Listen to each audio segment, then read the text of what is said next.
বছরে অনেক ইসলামের অনেক বিধিবিধান এসেছে, যেমন যাকাত ফরজ হয়েছিল এই হিজরতের দ্বিতীয় বছর। এর আগে মক্কায় 13 বছর ছিল, মদিনায় 1 বছর ছিল, যাকাত ছিল না। যাকাত ছিল না, নবীজি মদিনা যাওয়ার দ্বিতীয় বছর যাকাত ফরজ হয়েছিল, যাকাত দিতে হবে। এবং রমজানের রোজা এই দ্বিতীয় হিজরতে ফরজ হয়েছে। এর আগে রমজানের রোজা কি ছিল না, দ্বিতীয় হিজরতে কি হয়েছে ফরজ। এবং জিহাদ ফরজ হয়েছে এই হিজরতের দ্বিতীয় বছর। নবীজি যখন মদিনায় হিজরত করবেন, বছর শেষ দ্বিতীয় বছর রাতে দ্বিতীয় বছর কি জিহাদ ফরজ হয়েছে। এভাবে দ্বিতীয় হিজরতে অনেক ঘটনা ঘটেছিল। আরেকটা হলো এই দ্বিতীয় হিজরতে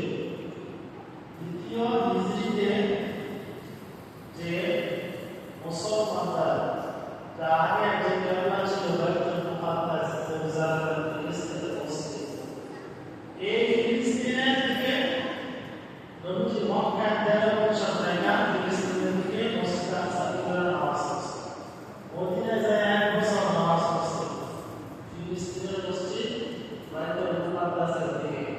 তখন হিজরতের দ্বিতীয় বছর হয়, তখন আল্লাহ তাআলা বাইতুল মুকাদ্দাসের পরিবর্তে কাবা শরীফকে মুসলমানদের কিবলা বানিয়ে দেন। সুবহানাল্লাহ।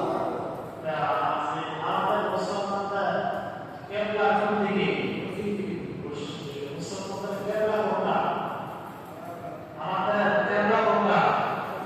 কাবা শরীফ। পশ্চিম দিকে ঘুরে আমরা যদি বলি কোন দিকে, তাহলে কি পশ্চিম দিকে। যদি বলি কাবা, আমাদের কাবা কোনটা? তাহলে বলতে হবে বাইতুল্লাহ, তাহলে বলতে হবে কাবা শরীফ বাইতুল্লাহ বলতে হবে। কারণ আমাদের বাংলাদেশ থেকে কাবা শরীফ হলো পশ্চিম দিকে, এই জন্য কি আমাদের জন্য পশ্চিম দিকে।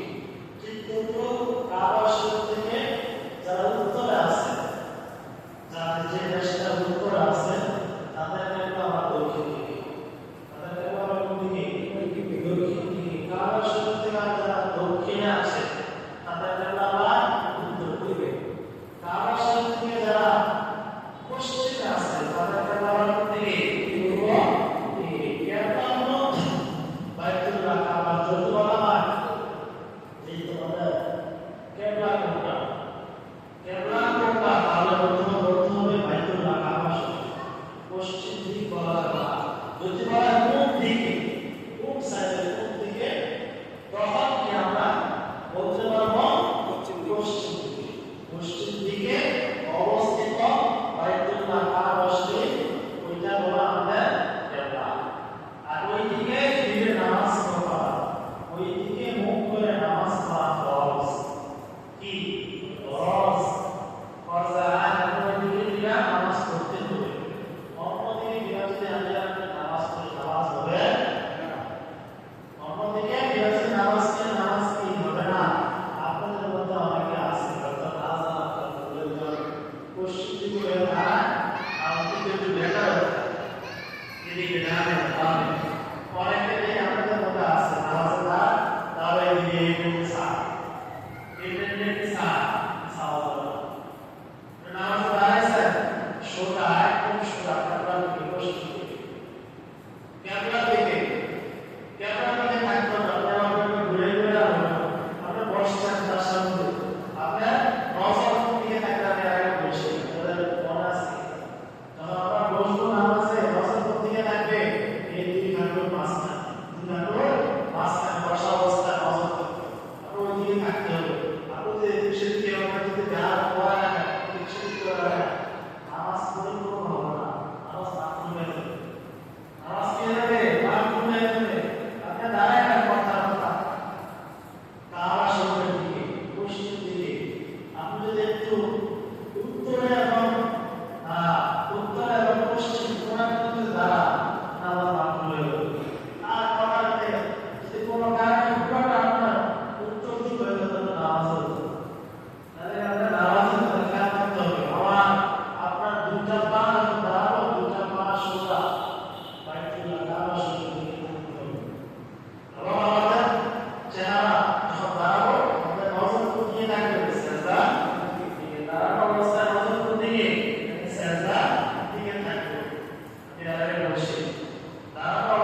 হিজরিতে যে মক্কায় যাওয়ার পর মদিনায় যাওয়ার পরে প্রথম বছর দ্বিতীয় বছর আর অনেক ঘটনা ঘটেছিল। যেমন ইসলামের ইতিহাসে সর্বপ্রথম বিজয়, অনেক উচ্চমানের বিজয় হয়েছিল বদরের যুদ্ধ।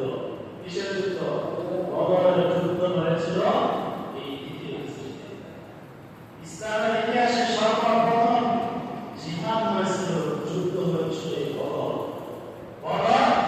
এই বদর নামক জিহাদের মধ্যে, যুদ্ধের মধ্যে মুসলমান ছিল মাত্র 313 জন। কয়জন? 313 জন। আর কাফের ছিল 1000। আবার ছিল কত? 1000। প্রথম দিক দিয়ে যুদ্ধ করার, জিহাদ করার ইচ্ছা ছিল না মুসলমানদের, ইচ্ছা ছিল না। ওই কাফেরদের বিভিন্ন ষড়যন্ত্র, বিভিন্ন কারণে, তাদের অহংকারী, টাকাকড়ি, গর্বের কারণে মুসলমানরা আপনারা ছাড় দেয় না।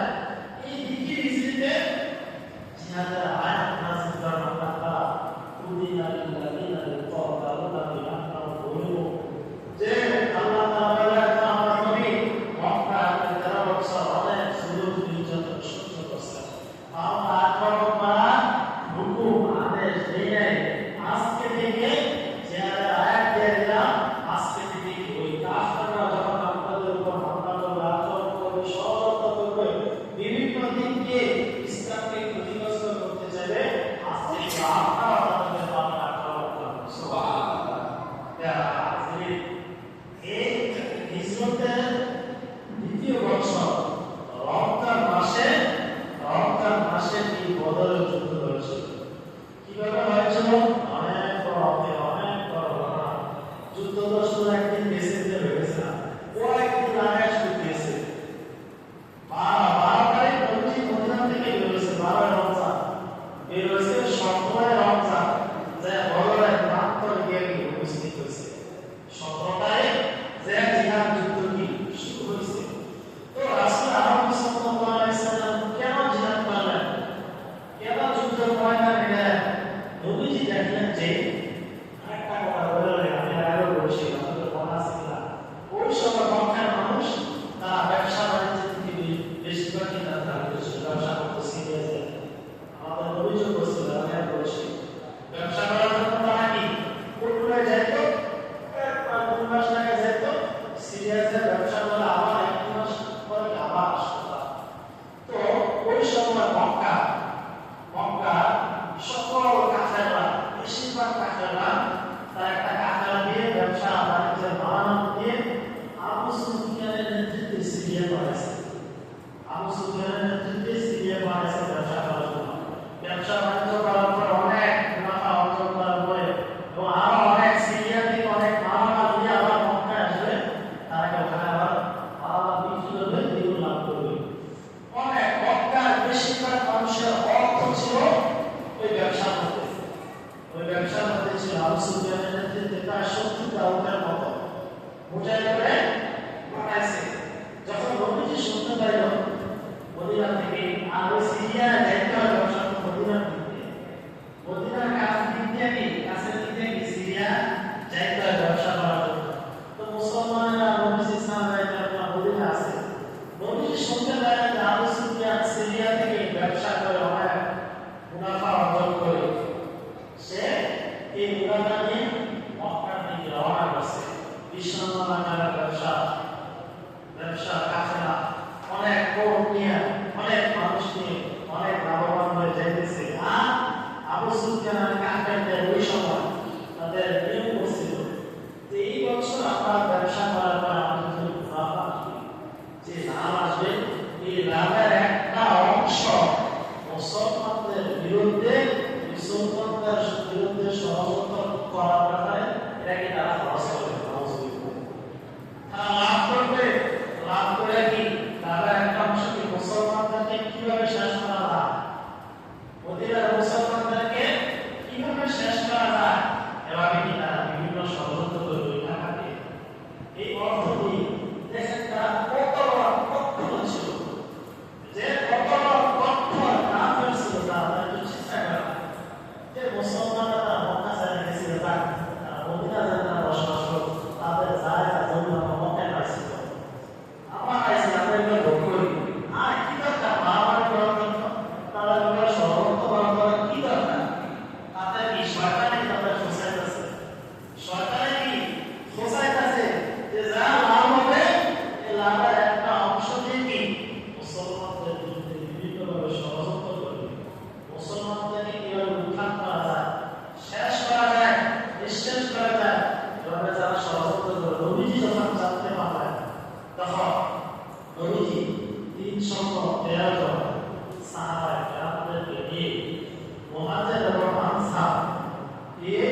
হয়েছিল, অনেক মানুষ তখন কি মুসলমান হয়েছিল। আমরা তার সাথে নানাভাবে বলবো।